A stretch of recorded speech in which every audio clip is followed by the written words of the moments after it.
प्रथम पिंड तो अपने घर पर देते हैं, अपने बेदी पर। दूसरा पिंड प्रभु श्री राम के द्वारा लाया हुआ विष्णु पद जो नंदी ग्राम में स्थापित है। चौदह सामग्री आटा हुआ, तिल हुआ, चावल हुआ, दूध हुआ, मध हुआ, धूप बत्ती, कपूर, पान, सुपारी, लौंग, इलायची, फल, उपफल, वस्त्र, पात्र जो करके अपने को शुद्ध करते हैं। तो वहाँ जगन्नाथ जी का भात खाते हैं।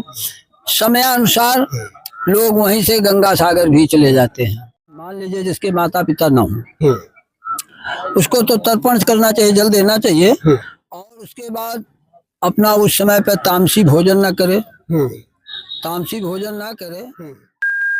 नमस्कार दोस्तों, इस समय हम लोग मौजूद हैं अयोध्या धाम के नंदीग्राम भरत कुंड में, क्योंकि इस समय पितृपक्ष का महीना चल रहा है और देश विदेश के श्रद्धालु यहाँ पर पितृ तर्पण के लिए आए हुए हैं। एक बार दिखाइए, चारों तरफ की सीनरी दिखाइए। देखिए, भारी संख्या में देश विदेश के लोग यहाँ पर पितृ तर्पण के लिए आए हुए हैं। यहाँ पर सैकड़ों बसें खड़ी हुई हैं, हजारों लोग मौजूद हैं। उधर गया यज्ञ वेदी पर पितृ तर्पण का कार्य चल रहा है। एक बार में कम से कम 500-600 लोग पितृ तर्पण का कार्य कर रहे हैं। इस बीच हमारे बीच में मौजूद हैं विश्व प्रसिद्ध ज्योतिषाचार्य तुलसी रामाचार्य जी, जिनकी ख्याति भारत ही नहीं बल्कि पूरे विश्व में है। अभी इनसे हम आप लोगों की बातचीत कराते हैं और इनसे जानते हैं कि आखिर यह पितृपक्ष क्यों मनाया जाता है, इसमें हम लोगों को क्या क्या वर्जित होता है, क्या करना चाहिए, क्या नहीं करना चाहिए, और पितृ तर्पण कैसे होता है। ऐसे तमाम विषयों पर अभी हम आचार्य जी से चर्चा करेंगे। हमारे बीच बने रहिए। हाँ आचार्य जी, पहले दर्शकों को अपना परिचय दीजिए। जय श्री राम, जय भरत जी महाराज। मैं नंदीग्राम भरत कुंड अयोध्या की पावन नगरी से बोल रहा हूँ। परिचय मेरा महंत तुलसी रामाचार्य ज्योतिषाचार्य। आप लोगों को बताना चाहता हूँ कि अश्विनी मास कृष्ण पक्ष के प्रतिपदा से ये पितृपक्ष का जो महीना आता है वो प्रारंभ होता है।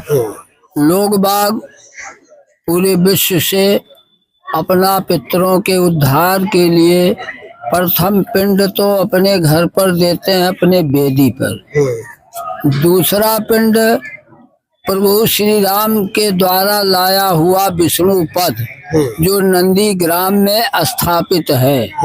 14 वर्ष वनवास की अवधि पूरी करके जब प्रभु श्री राम अयोध्या आने लगे तो गया महाराज के यहाँ से पूरी बेदी नंदीग्राम के लिए लेकर के चले आए।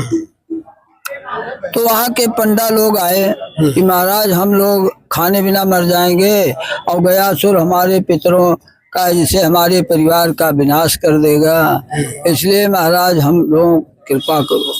तो प्रभु श्री राम ने एक विष्णु पद यहाँ रख करके बाकी वापस कर दिया।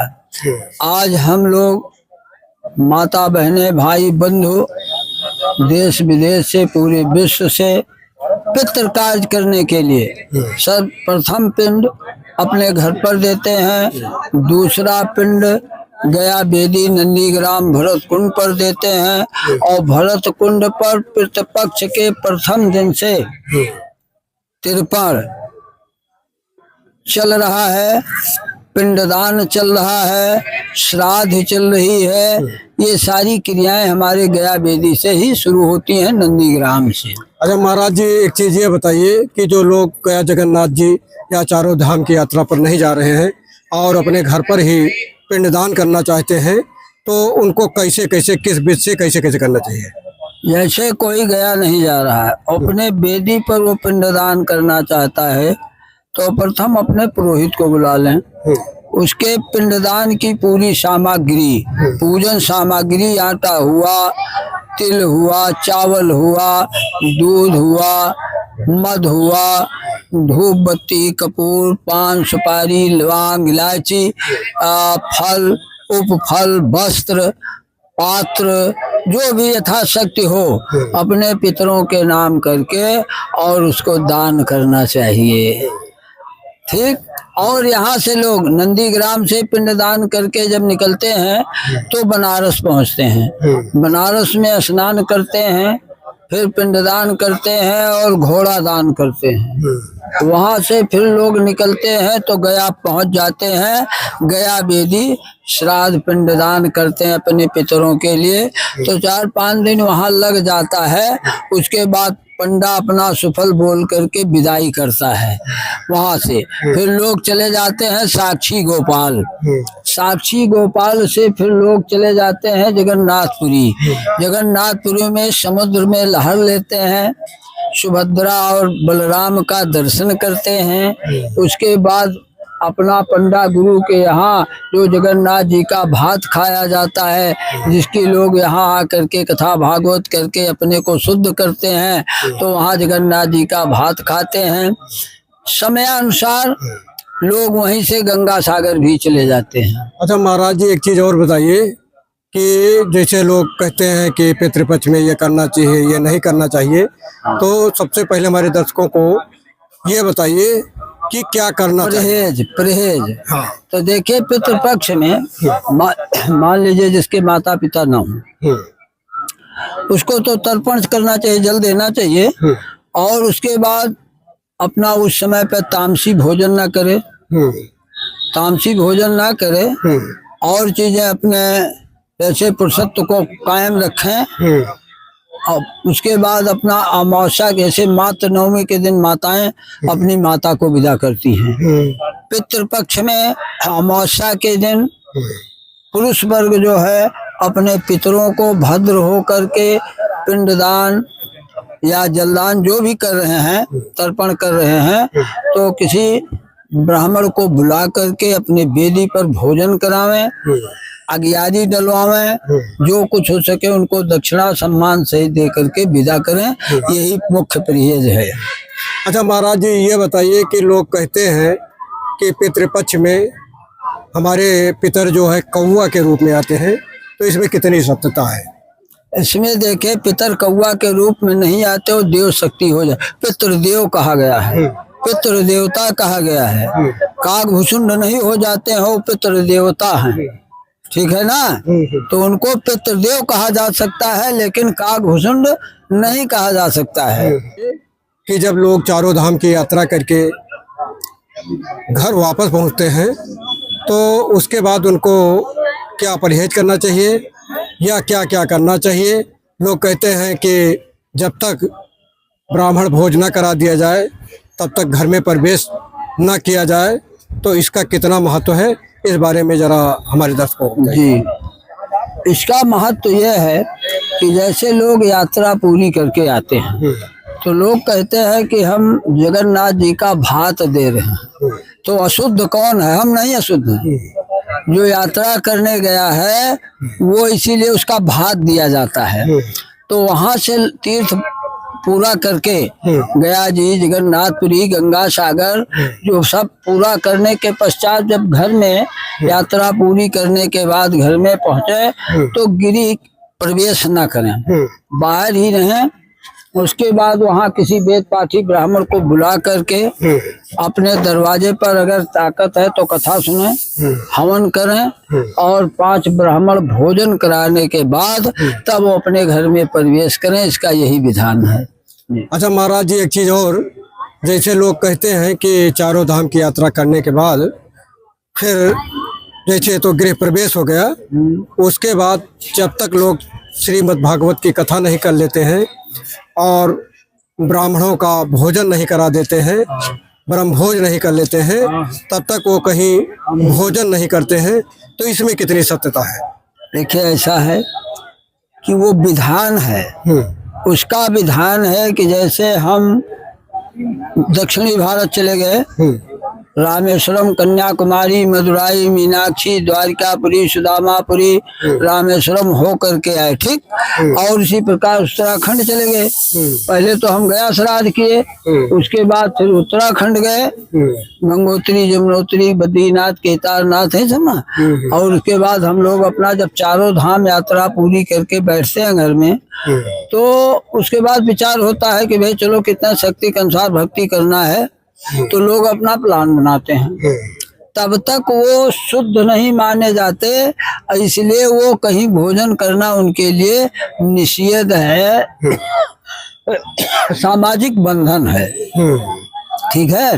तो सामाजिक बंधन को दूर करने के लिए तब अपना वेद पाठी ब्राह्मण से श्रीमद् भागवत पुराण की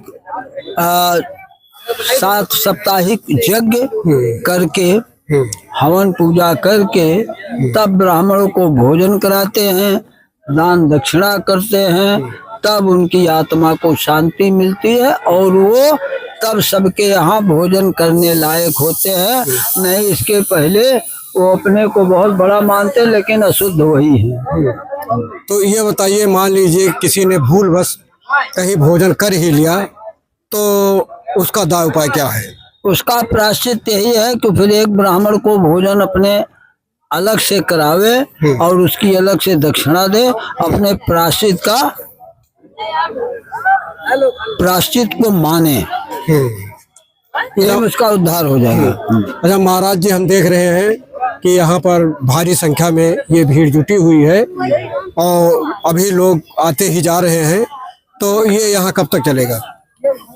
ये अपने यहाँ प्रतिपदा से लेकर के और पर्यंत अमावस्या तक ये भीड़ निरंतर चलेगी। और इसके पश्चात जब कुछ लोग ऐसे हैं कि दूर से आने वाले वो पिंडदान नहीं करते हैं, गया बेदी पर सीधे चले जाते हैं, लौट करके यहाँ पिंडदान करते हैं, तो भीड़ तो मान के चलिए लमसम 15 दिन ये और 15 वो 1 महीने लगभग यहाँ की भीड़ चलती रहेगी आवागमन में, जैसे गए और वापस आए। देखिए, ये हमारे बीच मौजूद थे तुलसी रामाचार्य जी, जो कि विश्व प्रसिद्ध ज्योतिषाचार्य हैं और इनसे ज्योतिष की जानकारी के लिए देश ही नहीं विदेश के भी लोग आते हैं और अपने परिवार की सुख समृद्धि के लिए इनसे कुछ न कुछ हासिल करके जाते हैं और उसका उन्हें फ़ायदा भी मिलता है। अभी ये आप लोगों को जानकारी दे रहे थे। जो लोग जहाँ से भी देख रहे हैं, चैनल को लाइक, शेयर व सब्सक्राइब करिएगा और कमेंट बॉक्स में ज्योतिषाचार्य श्री तुलसी रामाचार्य जी के बारे में 2 शब्द जरूर लिखिएगा। धन्यवाद।